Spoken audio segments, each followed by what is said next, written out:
কি হঠাৎ মুলি বাঁশের দণ্ডা তৈরি করছো কেন?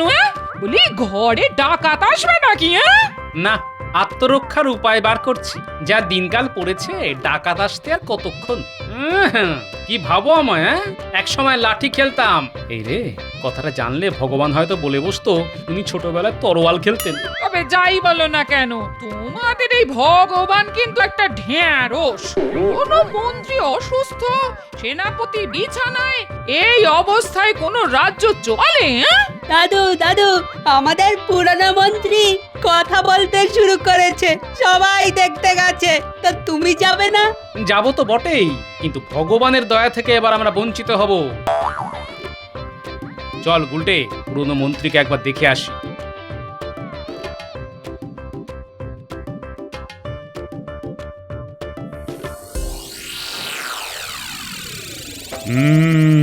এর চাইতে ভালো খবর আর কি হতে পারে মন্ত্রী?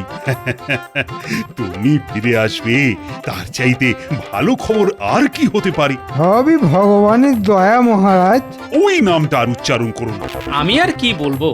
তোমার সুস্থ হওয়া উপলক্ষে আমি কাল একটা ভোজ সভার আয়োজন করছি, আর সেটা হবে তোমার বাড়িতে। রাজসভার সবাইকে কিন্তু উপস্থিত থাকতে জানিয়ে দিতে হবে।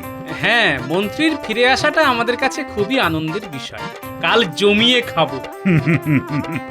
তোমার খাওয়া মানে তো একটা ভোজ সভার সব খাওয়া খেয়ে ফেলা, তবে সেটা করতে যেও না। মহারাজ, খাওয়া নিয়ে দয়া করে আমায় খোঁটা দেবেন না। এই গুণটা আমি অনেক চেষ্টা করে অর্জন করেছি। আমার তো ওই গুণের মধ্যে দুই, খাই আর শুই। এবার আমাদের কি হবে? না খেতে পেয়ে মরবো তো। আরে বাবা, চিন্তা করিস না। আরে বাবা, আমি তো আছি নাকি রে? আপনি তো এখনো কয়েকদিন আছেন, তাই তো? থাকবো না মানে কে তাড়াবে আমাকে? কিন্তু গোপাল তো আপনাকে ছেড়ে দেবে না। হয়তো কালই মহারাজকে বলে আপনাকে তাড়িয়ে দেবে। তখন যা যা, গোপালের কত এলেম তা জানা আছে আমার। গোপাল যদি মহারাজকে ফুসলায়, তবে গোপালকে আমি দেখে নেব। এই শোনো, তোমার এই বড় বড় বাকি না আমি বিয়ের পর থেকেই শুনে আসছি। এতদিন মন্ত্রিত্ব করেও আমায় একটা সীতাহার দিতে পারলে না। আগেই বলেছিলাম গুছিয়ে নাও, গুছিয়ে নাও। এবার বেকার স্বামী নিয়ে আমি বাপের বাড়িতে মুখ দেখাবো কি করে? তার আর কি, এবার আমার বাপের ওপর বসে খাবে, লজ্জাও করে না। লজ্জা আমি পাবো কেন?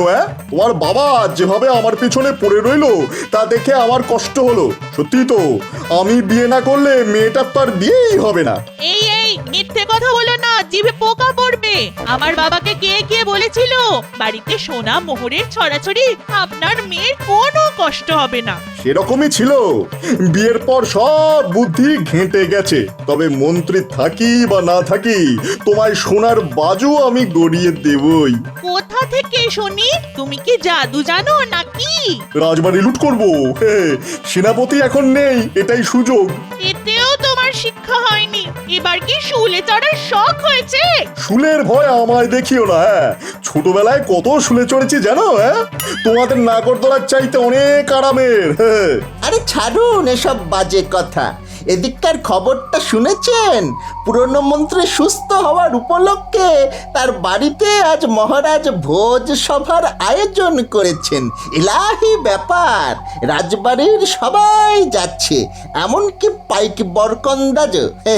বাড়ি একেবারে ফাঁকা। বলিস কি রে? তবে শেষ কামড়টা দিয়ে আসি বল। পুরো বাড়ি একেবারে ফাঁকা করে দেব, তারপরে জঙ্গলে পগার পার। কি বলিস? হ্যাঁ গো, রানীর ঘর থেকে আমার জন্য হীরের গোটা 10 মালা নিয়ে এসো তো।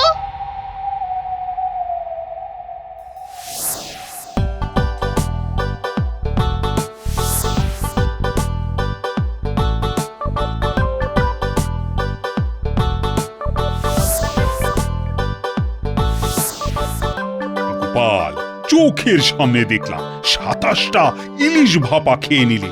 এরপর আছে তো আবার মাংস আর মিষ্টি। একটু বেশি খেয়ে ফেলেছি। ভেবেছিলাম 3টে গোটা পাঁঠা খাবো, তা আর হবে না। তবে 2টো খাবই।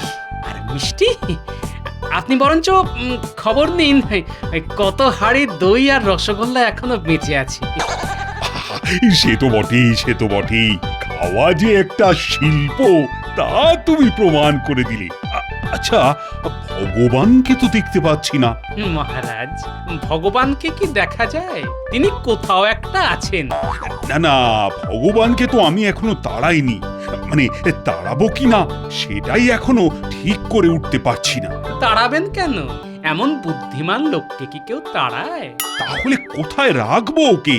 কেন, আপনার পাশে, কিন্তু পা, হাত আর মুখটা বেঁধে রাখতে।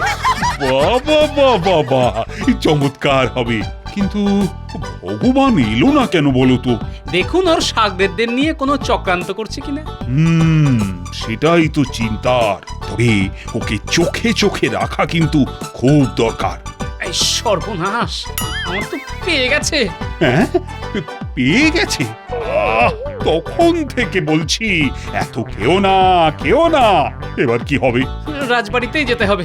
আমার বাড়ি অনেকটাই দূর। তাড়াতাড়ি মহারাজ, নইলে আমার একেবারে কাপড়ে চোপড়ে হয়ে যাবে। না, তোমাকে নিয়ে আর পারা গেল না।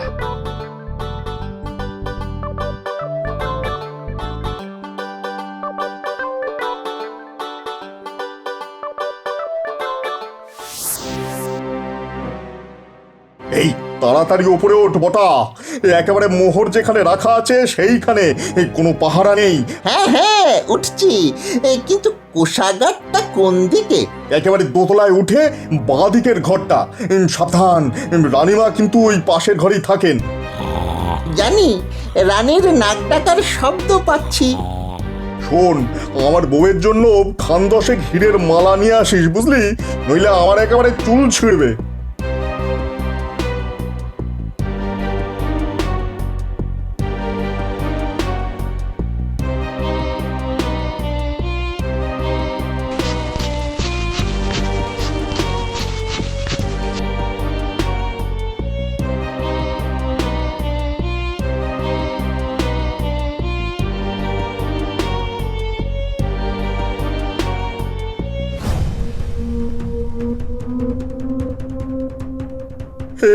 সর্বনাশ হয়ে গেছে রে বটা, মহারাজ আর গোপাল এইদিকেই আসছেন।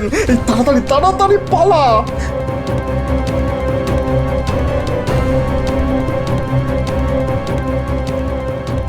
আমরা ঠিক পালিয়ে যাব, আপনি আগে পালান। কি করে পালাবো রে? এই চারিদিকে তো দেওয়াল। দেওয়াল টপকেই পালাতে হবে, আর কোনো রাস্তা নেই। আরে দেওয়ালে চড়বো কি করে? যেভাবেই হোক পারতে হবে, নইলে শুলে চড়তে হবে। হ্যাঁ,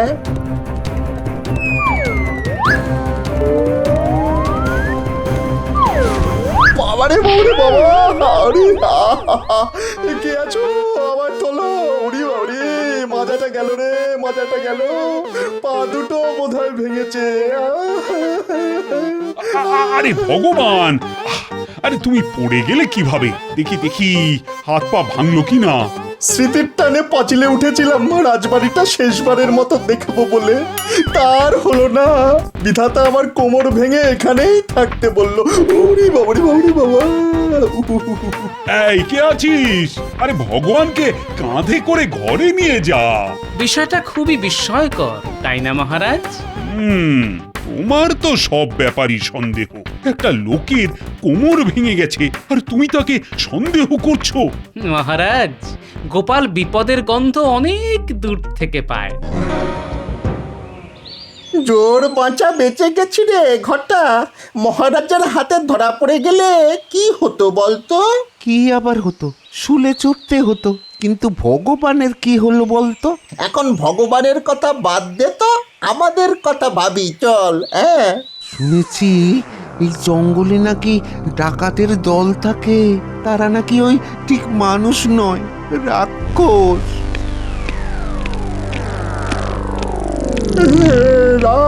রাক্ষস! ঘটা, এবার কি করি রে? রাক্ষস প্রভু, আমাদের প্রাণে মারবেন না। আগে বল, তোরা কে? এই জঙ্গলে কি করতে এসেছিস? পালিয়ে প্রভু। কেন, তুই কি চোর না ডাকাত? আগে ডাকাত হওয়ার সাধ্য নেই, তাই ওই চুরি চামারি করে খাই। শোন, আমরা মাদারিকা, নাম শুনেছিস? আমরা ভোজবাজি দেখিয়ে গ্রামে গ্রামে ডাকাতি করি। আমাদের কোনো অস্ত্র লাগে না। আমাদের ভেলকি দেখে সবাই ঘর বাড়ি ছেড়ে পালায়। আমাদের দেখে কেউ পালায় না প্রভু, উল্টে লোক দেখে আমরা পালাই। খুবই দুঃখের কথা। আপনার শ্রীচরণে আমাদের একটু স্থান দিন প্রভু। দেখ, আমাদের পথ বড় কঠিন পথ, কিন্তু একটা কাজ তোদের দিয়ে হবে। নগরের সব খবর তো তোদের কাছে আসে, আমাদের সেই খবর দিতে পারবি তো? তোরা শুধু আমাকে ঠিকঠাক খবর দিবি, বুঝলি? আজ্ঞে প্রভু, তবে একটা খবর এক্ষুনি দিতে পারি। নগরের সবচাইতে বড় বণিক সোমদত্ত এখন বাড়িতে নেই। সপ্তডিঙা ভাসাবে বলে কোনো একটা দ্বীপে আছে। বাড়িতে কোনো পাহারা নেই। আজ রাতেই একটা চেষ্টা করা যেতে পারে।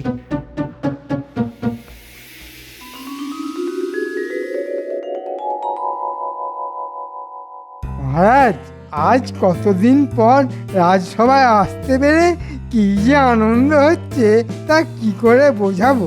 এত সুসংবাদের মধ্যেও একটা দুঃসংবাদ আছে। কাল সোমদত্তের বাড়িতে একটা অদ্ভুত ডাকাতি হয়েছে মহারাজ। হ্যাঁ, সোমদত্তের বাড়িতে ডাকাতি হয়েছে? অদ্ভুত ডাকাতি। যারা ডাকাতি করতে এসেছিল তারা নাকি একতলা বাড়ির মতো লম্বা, তাদের মুখ দিয়ে নাকি আগুন বার হচ্ছিল। যারা দেখেছে তারা বলছে ওরা নাকি রাক্ষস, জঙ্গলে থাকে, ওরা নাকি মানুষ চিবিয়ে খায়। আমিও ওদের কথা শুনেছি। ওদের আটকানো খুব শক্ত। এখন কি যে করি? তবে একটা যজ্ঞ করলে মনে হয় রাক্ষসরা আর ভয়ে আসবে না। ঠিক কথা বলেছে আমাদের মন্ত্রী মশাই। বড় করে একটা যজ্ঞ করতে হবে। মন্ত্র শক্তিকে ওরা খুব ভয় পায়। মন্ত্রটা আমি জানি, ওং রিং রাক্ষসায় নমঃ। এটা 3 বার বললেই রাক্ষস ইঁদুর হয়ে পালাবে। মহারাজ, রাক্ষসরা সোনা দানা হিরে মণি মাণিক্য নিয়ে কি করবে? নিশ্চয়ই বাজারে আলু পটল কিনতে যাবে না। আর ওরা যদি মানুষকেই চিবিয়ে খায় তবে মোহর দিয়ে কি হবে ওদের?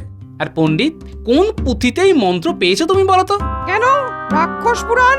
গোপাল, তোমার এত জেনে কি কাজ বলো তো? আহ গোপাল, এই ব্যাপারটা আমাদের সামলাতে দাও না। কতদিন সমস্যার সমাধান করতে পারিনি। দেখুন রাক্ষস ধরতে পারেন কিনা, তবে দেখবেন আপনাকেই না ওরা চিবিয়ে খেয়ে ফেলে। আচ্ছা, আপনি বিশ্বাস করেন যে সোমদত্তের বাড়িতে রাক্ষসরা হানা দিয়েছে? বিজ্ঞান রাক্ষস খক্ষস বলে কারো অস্তিত্ব স্বীকার করে না। ওরা মানুষ, রাক্ষস সেজে এসেছে। আমি নিশ্চিত। কিন্তু ওরা মুখ দিয়ে আগুন বার করছে কি করে? মুখ দিয়ে বোধহয় নয়, ওদের কাছে নিশ্চয়ই আগুন ছিল।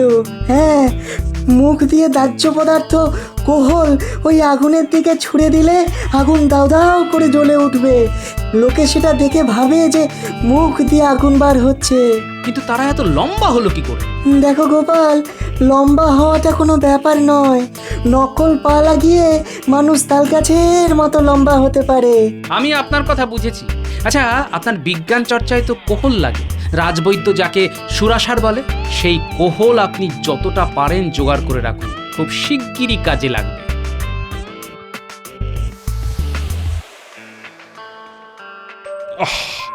রাক্ষসদের যা উৎপাত শুরু হয়েছে তাতে তো খুব শীঘ্রই তারা রাজবাড়িতেও হানা দেবে। আমাদের সবাইকে যে একেবারে চিবিয়ে খাবে। এই কারণেই তো যজ্ঞের কথা বলছিলাম মহারাজ। আপনি আমায় 1,000 স্বর্ণ মোহর দিন, যাতে যজ্ঞের কাজ নির্বিঘ্নে হয়। হ্যাঁ হ্যাঁ, তোমায় অনুমতি দিলাম। আচ্ছা পণ্ডিত, একটা যজ্ঞ করতে 1,000 সোনার মোহর লাগবে কেন? যা বোঝো না তা নিয়ে কথা বলো না। আমি মন্ত্র বলে এই স্বর্ণ মোহর রাক্ষসদের কাছে পাঠিয়ে দেবো। আর মোহর থাকবে এমন বশীকরণ মন্ত্র যে রাক্ষসরা তার কাছে ঘেঁষতেই সাহস পাবে না। ঠিক আছে, বুঝলাম মহারাজ। তবে এই যজ্ঞ হবে জঙ্গলের মধ্যে, যেখানে রাক্ষসরা বাস করে। তাহলে তাদের বশ করা আরো সহজ হবে। কিন্তু যদি আমাদের খেয়ে ফেলে? এই তো বললে তুমি নাকি রাক্ষসদের এমন বশ করবে যে তারা আর কাছে ঘেঁষতেই সাহস পাবে না। তা এখন ভয় পাচ্ছ কেন? না না না, ভয় পাবো কেন? আমাকে শুধু আর কয়েকটা মন্ত্র প্রয়োগ করতে হবে।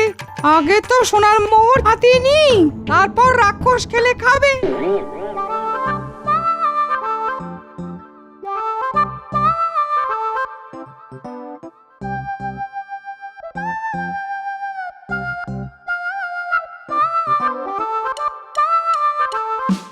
ভালোই তো দাম আনলে, 1,000 স্বর্ণমুদ্রা।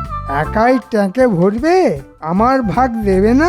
তা কখনো হয়? হ্যাঁ, কিন্তু গোপাল যে সব ভেস্তে দিল, জঙ্গলে কেন যোগ্য হবে বলো তো? আরে রাক্ষস টাক্ষস কিছুই নয়, এরা ডাকাত। ভগবানের সাগরেদ বটা ঘটা ভগবানকে না পেয়ে আমার কাছে এসেছিল, সব বলেছে। ওদের বলে মাদারিকা, ভোজবাজিতে ওরা ওস্তাদ। নবাবের সেনারা ঘোড়ায় করে ওদের ধরতে পারে না, লম্বা পায়ের এত জোর। ওরা ওই মোহর চেয়েছে, নইলে তো কি রাজবাড়ি লুট করবে। তাই একটা রফা করেছি, 1 সহস্র মোহর ওদের দিয়ে দেবো, তারপর তা থেকে ভাগ নেবো, আপনাকেও দেবো। বাহ বাহ, চমৎকার ব্যবস্থা করেছে। যাই করো বাপু, আমার ভাগটা কিন্তু চাই।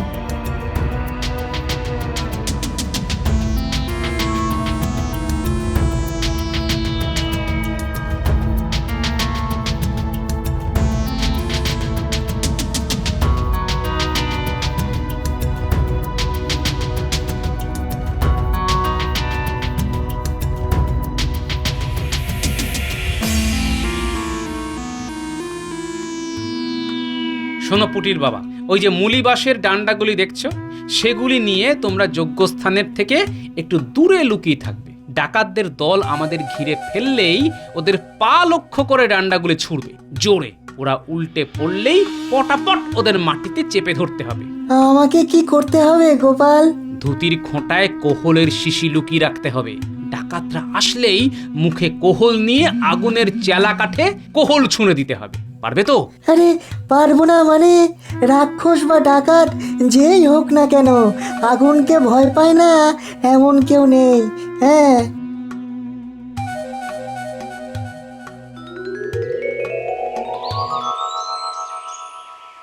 তাহলে যজ্ঞের কাজ শুরু করো পণ্ডিত। কাদের জন্য অপেক্ষা করছো?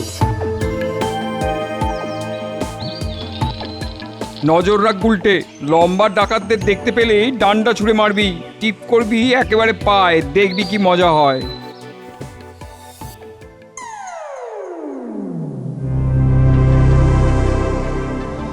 ওরা এবার যজ্ঞ শুরু করবে। তোরা মুখ দিয়ে আগুন ছুঁড়তে ছুঁড়তে হারে রে রে করে তেড়ে যাবি। বটা আর ঘটা এই হট্টগোলের মধ্যে পণ্ডিতের কাছ থেকে সোনার মোহর নিয়ে আসবে, বুঝেছিস? ওং রিং রাক্ষসায় নমঃ, ওং রিং রাক্ষসায় নমঃ। এসে গেছে, এই বেলায় সোনার মোহরগুলি সরিয়ে ফেলি, বটা ঘটা এক্ষুনি এসে পড়বে।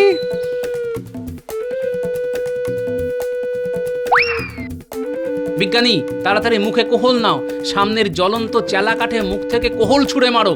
আমিও তাই করছি। হ্যাঁ হ্যাঁ, তাই করছি।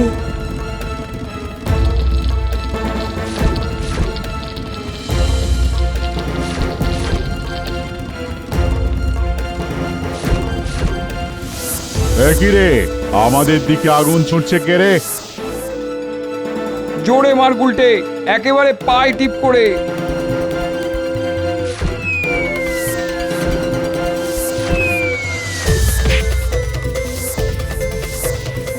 ওরা ভয় পেয়েছে বিজ্ঞানী, টান্ডা খেয়ে মাটিতেও পড়ে গেছে। এখন ওদের ধরতে হবে।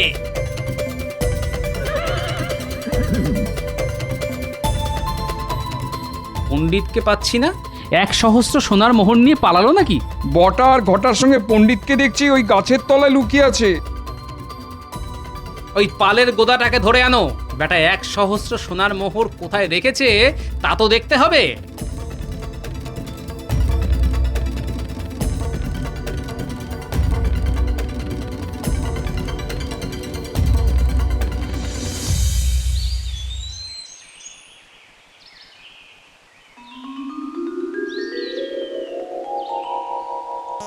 আরে বটা ঘটা যে, এতদিন তো ভগবানের হয়ে চুরিচামারি করতি, এখন পণ্ডিতের হয়ে কাজ করছিস? হ্যাঁ, মোটেই না।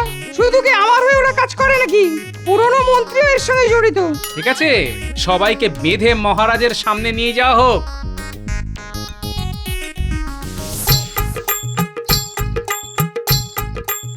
এই হলো ব্যাপার মহারাজ। এরা রাক্ষস খক্ষস নয়, ডাকাত। এদের দলের নাম মাদারিকা। ভোজবাজি দেখিয়ে ওরা ডাকাতি করে। ডাকাতদের যে কি শাস্তি দেব তা জানি, কিন্তু গোপাল, ঘরের শত্রু পণ্ডিতকে যে কি করব সেটাই তো বুঝে উঠতে পারছি না। আমার মনে হয় ওদের উপযুক্ত শাস্তি হবে লম্বা বাঁশের ডগায় বেঁধে রাজবাড়ির সামনে দাঁড় করিয়ে রাখা। মহারাজ, আমাকে একা শাস্তি দিলে অন্যায় করা হবে। আমাদের পুরনো মন্ত্রী আমার কাছ থেকে সোনার ভাগ চেয়েছিল। ফিরে আসতে না আসতেই অপরাধ করা শুরু করেছ। তুমি তো ভগবানের চাইতেও বড় শয়তান।